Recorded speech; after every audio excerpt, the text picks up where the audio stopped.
Hi, I'm Tomas Harenstam. I'm the CEO and one of the game designers of Free League Publishing. We're a game design, game studio, game publisher based in Stockholm, Sweden. And Thomas, it's been a while since I talked to you. Last time I talked to you, we were talking about your Blade Runner RPG, but you have some interesting announcements that are forthcoming and something you announced today. Can you talk a little bit about these?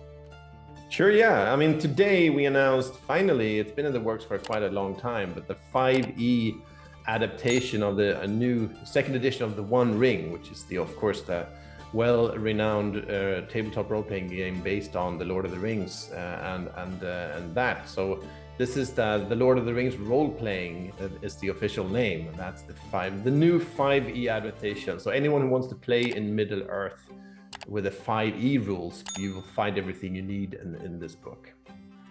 So, like, what does it involve when you go to a new edition of an already existing game you've designed? I mean, because I think about other games when they go to different editions, some people like them, some people hate them. I think of like 4th edition D&D, and then they kind of backtrack in 5th edition. Like, what does it mean for your company to go to a new edition? Yeah, it kind of depends on, on what the earlier edition was and where we are at with everything. But in this case, of course, we had the good fortune that we did not publish the first edition of the One Ring. That came out about over 10 years ago with another publisher. But when the second edition came around by the same game designer, that was not one that I was involved in personally in the game design of it. That is done by Francesco Nepitello, who's an Italian game designer who he also done lots of great board games and other things. So he did a new edition, and we knew him and hit it off, and and that kind of landed the second edition of the One Ring with Free League. So that was kind of a great thing that happened now, and we released this game in March of this year, the One Ring. And the One Ring is a complete game based in the Lord of the Rings world. It has its own rule system and it's a complete full game of its own, and does a very good job of emulating the kind of Tolkien feel and the stories told there. So, however, for the first edition of the One Ring, there was also a 5e adaptation that was quite popular and had a big fan base, because obviously 5e is something that a lot of people are familiar with, and Middle Earth is a setting that many people love and know. So combining the two makes a lot of sense. So that meant that when we took over the One Ring, it almost came with the territory also to do another 5e adaptation. So we did that, but it's kind of built from the ground up. So it's not just the same as the previous adaptation. It follows, it's a complete rework and follows the second edition of the One Ring, and what, trying to get that feel, the Tolkien feel, into the game, even though it uses the 5e rule set, which is a bit different. But that's kind of the goal, and we feel it does a good job of capturing that Lord of the Rings Tolkien feel. So yeah, I'm excited to see how it's received now, because we did this pre-order right now, but it also gives immediate access to a PDF of the full book. So that means you can actually check it out for yourself immediately after pre-ordering. So, Thomas, what goes into, like, when you have because you have a plethora of IP, Alien, Blade Runner, and now you have Lord of the Rings. Like, in that situation, is it like the shareholder or the rights holder comes to you and says, "Hey, we like your work, we want you to do Lord of the Rings," or was this example of you going to them saying, "Hey, we think you can improve this game"?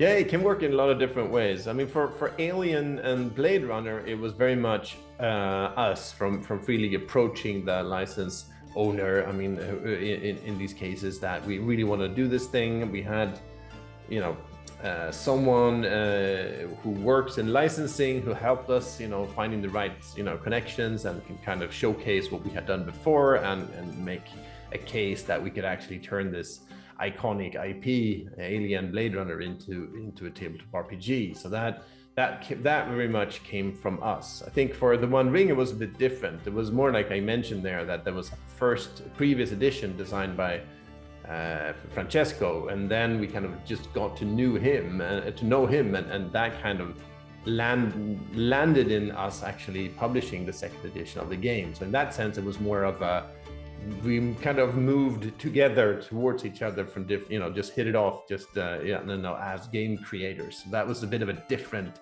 type of process, actually. So it can vary quite a bit. It can happen in various ways, but it's always a big responsibility, but always a lot of fun to work with such iconic licenses like these. Now, what's the biggest change for specifically Lord of the Rings role-playing game from the last edition to this edition? Well, I think it's a lot of it's the core is not that different. If you're talking about the One Ring, it's mostly it has that same, it emulates the Middle Earth feel in much the same way, but it's mostly refined in 1,000 ways. It's based on 10 years of playing this game by thousands and thousands of players, just kind of tweaking things, modifying things, and making it run even better. Also, of course, a big part of what we do at Free League that we think is very important is not for TTRPGs, it's also art and graphic design. And there we have done a complete rework of that, where we went back to actually a lot of sketches and drawings and art that Tolkien did himself, because he was also a bit of an artist. So we kind of used his style of his notebooks was kind of so we kind of really went back trying to emulate the feel of when you open this book, it really kind of oozes Tolkien feel right from the pages. And the art is also there are some color art, but also some of the black and white art that kind of emulates the feel of someone kind of drawing these iconic characters and creatures on into the book itself. So that kind of handmade feel is also something we've been working on, and I think it's a bit different perhaps from the earlier editions. I mean, I haven't played the Blade Runner or the One Ring, but I have played your Alien RPG, and you have a really interesting system with it's like a D6 system.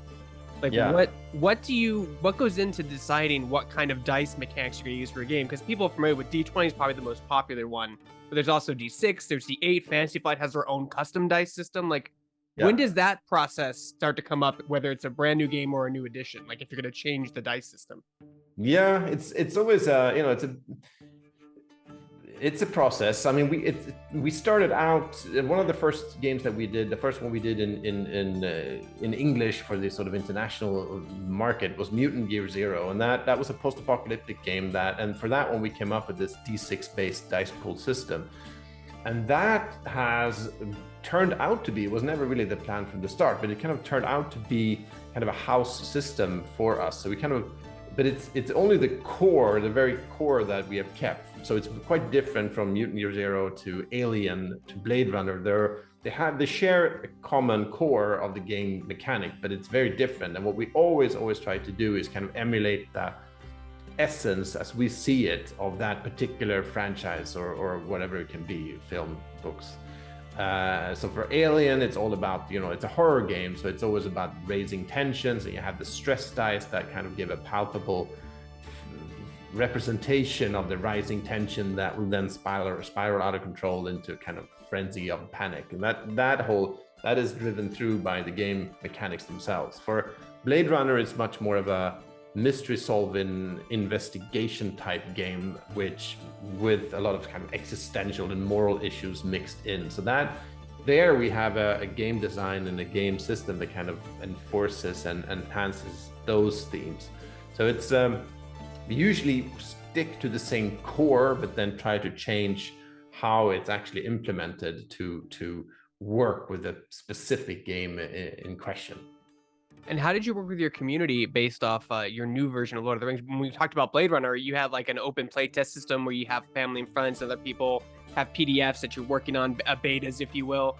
How did this work with the new edition for the Lord of the Rings? Yeah, we're doing something similar. I mean, actually, when we did it for the One Ring, we had a Kickstarter, and that meant all of the backers, after the Kickstarter was completed, we finalized all of the PDFs, and then we shared like an alpha PDF with all the backers. So they actually got a chance to feedback on it and comment on it, and that was super helpful for us to get that kind of feedback from players, and hopefully fun for backers to get their take and give their feedback on the game.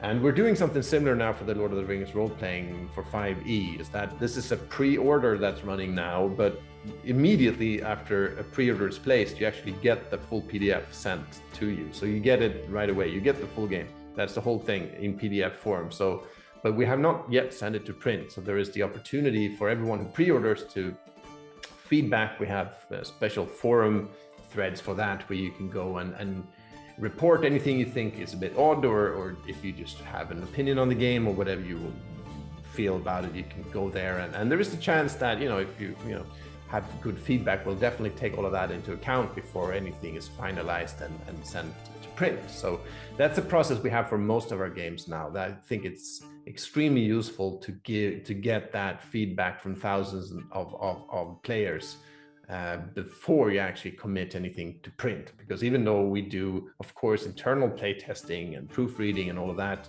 it's just not that kind of sheer volume of testing, if you will, that you get when you actually send it out into the wild.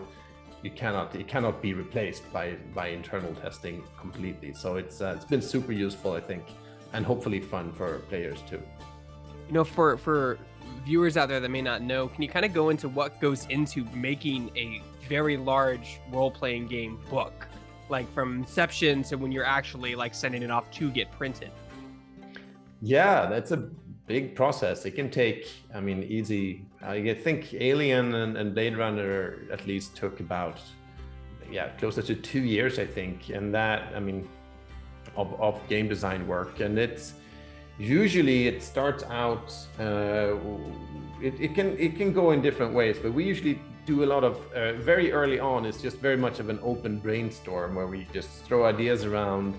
Actually, we play other games in the same space, not to do what they're doing, but to see, okay, what's already out in this kind of space, what is out there, and just to get a feel for that. So that's also something we often do in the very early stages of a new project. It's just to play a lot of games that can inspire us in this field. And after that, the actual game design starts, and you throw ideas down. And that is, of course, partly just game design where it comes to kind of mechanics. And that's usually something that I do. That's usually my part of it. But then there's also on the separate track that kind of needs to go together is like the art and the graphic design, because we feel that's super important to make an evocative, RPG and make it really work. It needs to have that quality of the art and the graphic design as well. So usually we have an in-house designer and an artist, and usually it's kind of trying to get a sense for the feel, what do we want this game to be, what do we want it to look like, how do we want it to run, and then we kind of get to work. And I usually throw down ideas, start writing some kind of rules, and then as early as possible try to start play testing as soon as something is even playable, even a little bit, just try it out. And then design, play, and that kind of goes together. Writing some more, testing, and then we usually have a process, and that can go on for easily a year. And after that, you kind of get something closer to what you kind of put together into an alpha or a beta PDF. And that's usually where around that time, we run a pre-order or a Kickstarter or something like that, where we actually are ready to share this with players who can try it out as well. And that's a big step, obviously, because then we kind of committed to something. And after that, we have an also long process where we get all of that great feedback and implement that, and just trying to get it all together before anything is sent to print. And then that's a whole story in itself, just getting stuff printed. Yeah. Especially nowadays, it takes time and it's expensive, and it's a big thing, and then it needs to be shipped, and then so it's that whole process can easily take languages, multiple languages. Yeah, yes. Yeah, that's a whole other can of worms there. Just so, which is fun because we have great partners in different markets.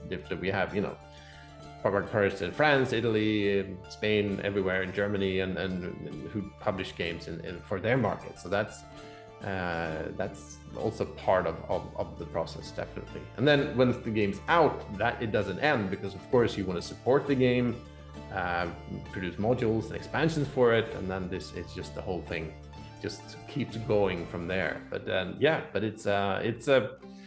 it's a big process, but still possible to do, which I think is part of the fun with designing tabletop RPGs. I think you can keep the team fairly small, which makes the game feel it can still be personal. You can really give it your personal touch. It's not a team of 100 people. It's a team of 5 to 10 people maybe, or it can vary a bit, but you know, around there. And that means you can actually, it's quite easy to hold on to the vision and make sure the game is actually what you wanted it to be, because it's much harder. I've worked in the computer games industry, and there are great games being done, but it's a real problem just to make, if you have a team of 100 people, just making sure everyone is actually, you know, working on the same game even, or having the same vision. I think for a TTRPG, it's easier to keep the team fairly small, and that makes, you can kind of be involved in all parts of the process, which I think is a lot of fun. And then if you can't answer this question, because I know it's a business related question, but I'm going to ask it anyway. So sometimes Kickstarters are done not to fund the project completely, but to show an investor that there's interest. Was that the case for the Lord of the Rings 5th edition? No, I wouldn't say that, actually. I think the main reason, we did a Kickstarter for The One Ring. We did it for Blade Runner. We did not do it for Alien. It's a bit, you know, it can vary a bit, but I think generally, I think there has been some reluctance from license owners to do Kickstarters, because they are a Kickstarter is by definition unpredictable. So yeah, I think we have been the part, you know, pushing more to do Kickstarters, because we feel they are super useful as a way to design games with the support of a community, because you get that, you can get some of that when you do a normal release, a normal pre-order, but in a Kickstarter you get much more of that community building that really helps to get the community feedback and have that back and forth, and I think it makes a better game in the end.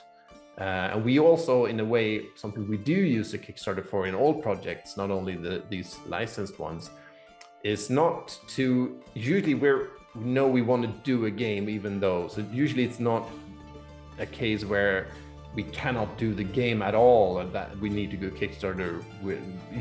But what it does determine is how much can we put into this game. So that's where these stretch goals come in, because this Kickstarter will tell us, okay, so we want to do all of this, but maybe we're not sure whether we can make, you know, this boxed set with all of this stuff in it. Maybe we can, maybe not, but the Kickstarter will help us kind of determine how far we can go, how much we can invest, and how big of a project and game it can be. So for us, that's really helpful to know. Otherwise, we'd have to be a bit more careful and conservative when designing games, just because we wouldn't really know the level of support out there. Then my last question for you is, you know, I know Free League is a publishing house, but do you have any plans to get into the miniature market at all with your games? You know, have like 3 really big IPs. People would love some official licensed minis, I'm sure. Yeah, I mean, possibly. We are discussing that. It's definitely on the, you know, something that are not only for these licensed properties, but we have a bunch of our own IPs as well. And so yes, it is something we are discussing, but you know, I don't have anything to announce just yet. Awesome, Tomas. And where can people find more information about your books and your publishing and your RPG games? Well, there's the website, freeleaguepublishing.com, and Free League Publishing in one word. You find everything there, and of course, we're available. You can find us on your various social media. Just search for Free League or Free League Publishing, and you'll probably find us there.